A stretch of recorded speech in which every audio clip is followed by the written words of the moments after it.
Chapter 15, Emotional Factors. Obedience to God is liberty from the thraldom of sin, deliverance from human passion and impulse.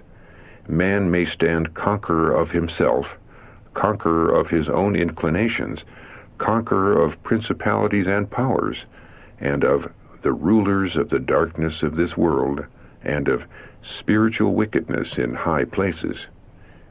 Emotions to be controlled by will. Note, see Chapter 76, Decision and the Will. Your part is to put your will on the side of Christ. When you yield your will to His, He immediately takes possession of you and works in you to will and to do of His good pleasure. Your nature is brought under the control of His Spirit. Even your thoughts are subject to Him. If you cannot control your impulses, your emotions, as you desire, you can control the will, and thus an entire change will be wrought in your life. When you yield up your will to Christ, your life is hid with Christ in God. It is allied to the power which is above all principalities and powers. You have a strength from God that holds you fast to His strength, and a new life, even the life of faith, is possible to you. Emotions controlled by reason and conscience. The power of the truth should be sufficient to sustain and console in every adversity. It is in enabling its possessor to triumph over affliction that the religion of Christ reveals its true value. It brings the appetites, the passions, and the emotions under the control of reason and conscience, and disciplines the thoughts to flow in a healthful channel. And then the tongue will not be left to dishonor God by expressions of sinful repining. Doing God's will versus feeling and emotions. Counsel to a young man. It is not your feelings, your emotions, that make you a child of God, but the doing of God's will. A life of usefulness is before you if your will becomes God's will. Then you may stand in your God-given manhood, an example of good works. You will then help to maintain rules of discipline instead of helping to break them down. You will then help to maintain order instead of despising it and inciting to irregularity of life by your own course of action. I tell you in the fear of God, I know what you may be if your will is placed on the side of God. We are laborers together with God. 1 Corinthians chapter 3, verse 9.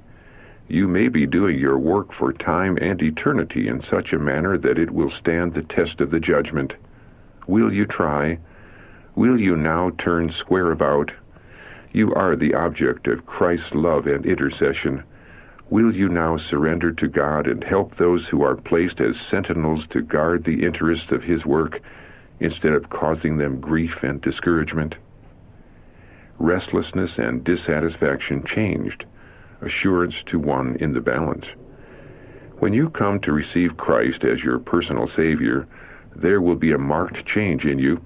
You will be converted, and the Lord Jesus, by His Holy Spirit, will stand by you.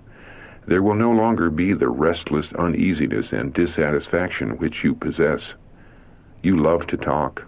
If your words were such as would glorify God, there would be no sin in them. But you do not realize peace and rest and enjoyment in the service of God. You certainly are not a converted man to do God's will. Therefore you cannot feel the cheering, enlivening influence of His Holy Spirit. When you decide that you cannot be a Christian and still do as you please, when you realize that you must surrender your will to God's will, then you can comply with the invitation of Christ, Come unto me, all ye that labor and are heavy laden, and I will give you rest.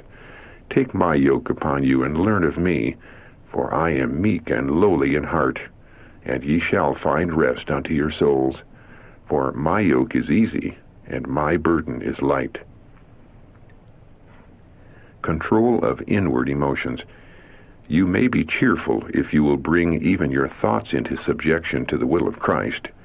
You should make no delay but closely search your own heart and die to self daily. You may inquire, how can I master my own actions and control my inward emotions? Many who profess not the love of God do control their spirit to a considerable extent without the aid of the special grace of God. They cultivate self-control. This is indeed a rebuke to those who know that from God they may obtain strength and grace, and yet do not exhibit the graces of the Spirit. Christ is our model. He was meek and lowly. Learn of him and imitate his example. The Son of God was faultless. We must aim at this perfection and overcome as he overcame if we would have a seat at his right hand. Emotions are as changeable as clouds. But shall we wait till we feel that we are cleansed? No.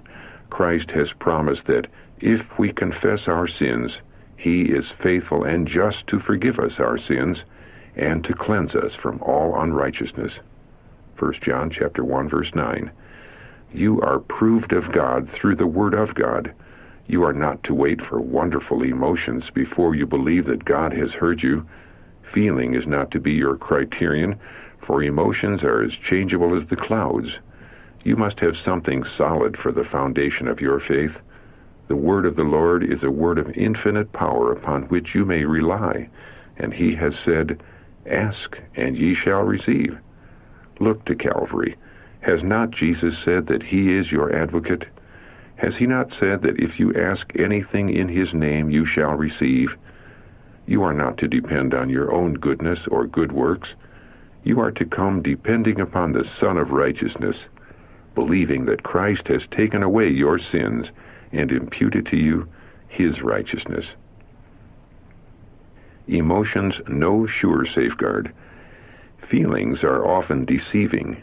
Emotions are no sure safeguard, for they are variable and subject to external circumstances. Many are deluded by relying on sensational impressions. The test is, what are you doing for Christ? What sacrifices are you making? What victories are you gaining?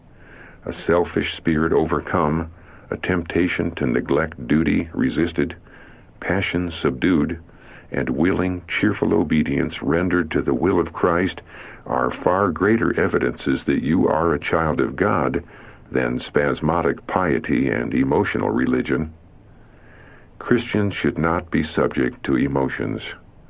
Note, see Appendix A, Counsel to a Depressed Middle-Aged Woman, and Appendix B, Implicit Trust Irrespective of Changes in Emotional Atmosphere.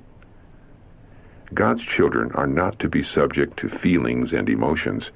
When they fluctuate between hope and fear, the heart of Christ is hurt, for he has given them unmistakable evidence of his love.